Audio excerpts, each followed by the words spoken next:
The building at 4125 Penrose Avenue may be gone, but the memories and the lessons remain. I saw them two men up there trapped. They had nowhere to go. So they had to jump. Dennis Jenkerson remembers the moment he thought he was going to lose two firefighters like it happened an hour ago. It was a very, very close call. That was a very tough day. And it was 19 years ago. Firefighters say the people living in the rented house all got out safely. It was a frigid January day. We had ice everywhere.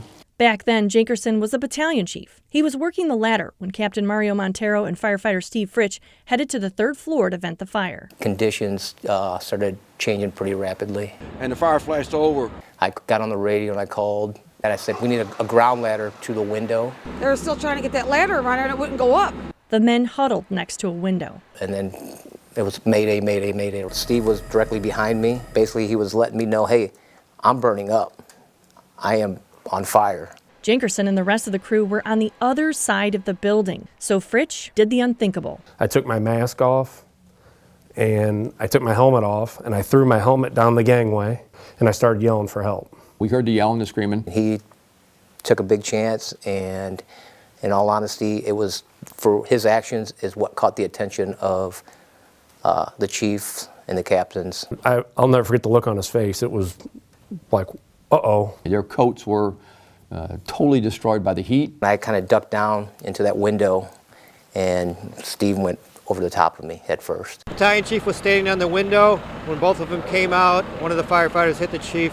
I softened his blow, so to speak. But I remember the fire burning my hands. I feel the heat from the fire on my fire gloves. He didn't know what to do, whether to jump or whether to stay there and get burned up, I guess, and he just had to jump.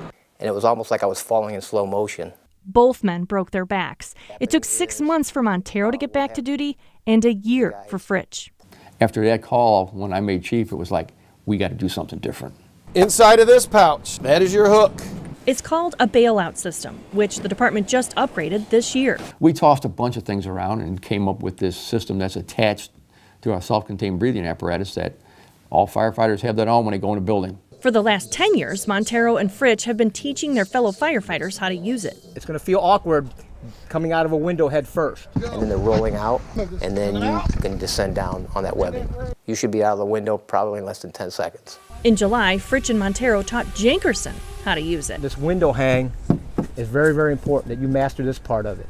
It's hard for me to say, you will take this training if I don't do it. You don't train until you get it right. You train so you never, ever get it wrong. It just buys us time. It can save lives. Christine Byers, 5 on your side. We both were in the same.